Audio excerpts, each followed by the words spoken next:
Pat Jenkins Sports Talk Radio, brought to you each and every day here live by Lindsay and Associates, with locations in Rogers, locations also too in Fayetteville. Lindsay and Associates, we bring great neighbors together. Also too, it's brought to you by Locomotion. You can catch them just below the Northwest Arkansas Mall in Fayetteville. You can also catch our sponsor as well, Fun City, right off the 412 bypass in Springdale, Arkansas. If you don't catch us each and every day here on our live stream, you can catch us on iHeartRadio as we podcast OTH's top segment of our daily show Monday through Friday on iHeartRadio. So catch it in the evenings if you don't get a chance. And we'll continue on with more SEC football talk. We're going to bring back a guy that we had on last week from Spurs&Feathers, Will Gunter. We're going to talk a little Arkansas, and then they've got a big one coming up with Tennessee. So let's get this thing started. Welcome to the Hill, my man. What's going on, young man? How you doing today? I'm doing real good. I survived after Saturday, but Will, I want to ask you a little bit about last Saturday's ball game in Williams, Bryce versus Arkansas. What did you leave away from that stadium impressed, with South Carolina, and also too, what were your thoughts about the Arkansas program, if I might ask? Well, I think with South Carolina, we saw a team that's still got a ways to go. That's not a complete program just yet, but it showed glimpses of what South Carolina expected when they hired Will Muschamp. And that's a team that can play defense. They obviously did a good job of that. This is still a very young team.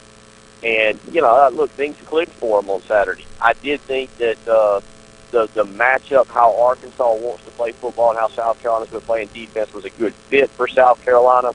Obviously, no one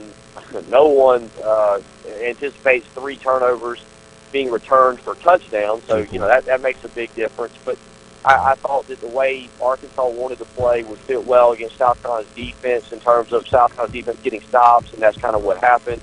And so forth and so on. I think South Carolina showed, though, that it's a program that's improving. And, as far as Arkansas, it's hard to say. I don't know. Obviously, they just seem void of playmakers, of guys who can really make something happen there. The running back position has got some good players, but, you're talking about a guy in David Williams who, on South Carolina's depth chart, would be the 4th or 5th string running back.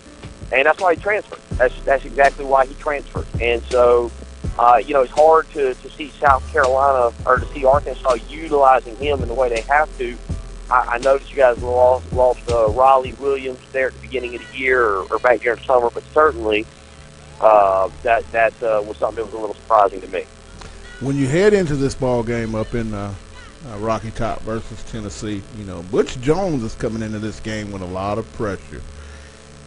Who needs it the most, in your opinion, Will? Is it Butch in that Tennessee program, or is South Carolina, and Will Muschamp trying to build off of this Arkansas football game and try to, get some momentum going into this off week that you guys have coming up? Well, there's no doubt Butch needs it far more than South Carolina does. South Carolina needs it for entirely different reasons. South Carolina now has an opportunity, when you look down the remainder of the schedule, to win maybe 8 games, which in Muschamp's second year would be a massive step forward. But for Butch Jones, I don't think that they fire Butch Jones if they lose to South Carolina this week. They have Alabama on deck. And I don't know if you want to throw an interim head coach to the Wolves next week and send him down to Tuscaloosa. Maybe they do. But, I mean, if South Carolina beat Butch Jones, you may as well just let him go take his beating down in Tuscaloosa and then make a change. But, I don't know if you guys have seen the news. Obviously, Jared Garantano is going to get the start now, the first start of his career. It sounds like Quentin Dormady may quit the team. That place is in turmoil. I mean, there is so many things going on up there. And so I think you look at it right now, there's no doubt Tennessee loses this game. It's hard to envision them getting off the mat. As always, my man, love the real quick insight that you come on and give me each and every day, each and every week when it pertains to South Carolina Gamecocks. We'll have a blessed one. And as always, my man, thanks for taking time out on the Hill. I always enjoy it, guys. Y'all have a great rest of the week.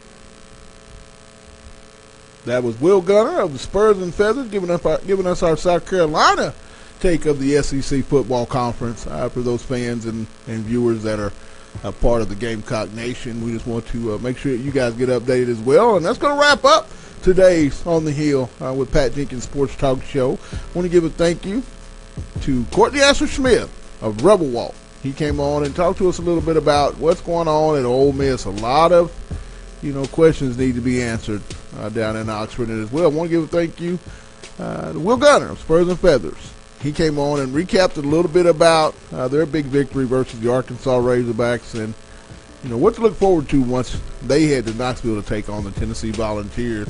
I also want to give a big shout-out to our sponsors, Lindsay & Associates, with locations in Fayetteville, locations also to in Rogers. Lindsay & Associates, we bring great neighbors together. Also to Locomotion, located just below the Northwest Arkansas Mall in Fayetteville. And lastly, Fun City. You can catch them just off the 412 bypass in Springdale, Arkansas. And each and every day, if you don't get a chance to catch us here on our live stream, you can catch us on iHeartRadio. We podcast each and every day's top segment of OTH each and every evening on iHeartRadio. So just go, and if you don't get a chance to listen to us, catch us on iHeart. I'm pretty sure you have some things you want to chime in for. And we're going to get out of here. I'm going to throw it over to Demetrius. When you heard the two that we had on real quick, Courtney and Will, both of Ole Miss, South Carolina, what did you take from those two programs? I just see that the SEC is actually shaping out. Will Gunter going on and saying that, South Carolina has the chance to really win 8 games in his second season. I think that's unbelievable. Kind of making us look like a prophet, ain't it? It does. That's more of the reason why I say red flags are starting to come up with the University of Arkansas. But Will Muschamp to be in his second year, and he's already seeing progress. And he didn't really inherit a lot when he got there. He really made some big changes. So it really just shines the telescope here on Arkansas.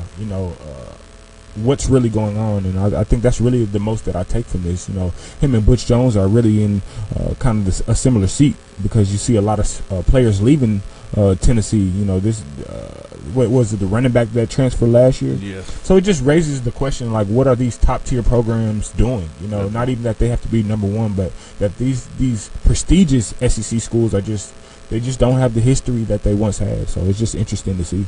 Well, we're going to hear tomorrow from Blake Topmeyer of the Daily Tennessean. He's going to come on, and we'll find out a little bit more about what's going on with dormant in that Tennessee Vols program as a whole. Also, too, we're going to talk to David Waters and get his take on the Florida Gators, as well as, who knows, we may even take a trip down to Vanderbilt and talk to our good buddy Adam Sparks of the Tennessean as well, and get a little Vandy talk. But until tomorrow, we'll see you then.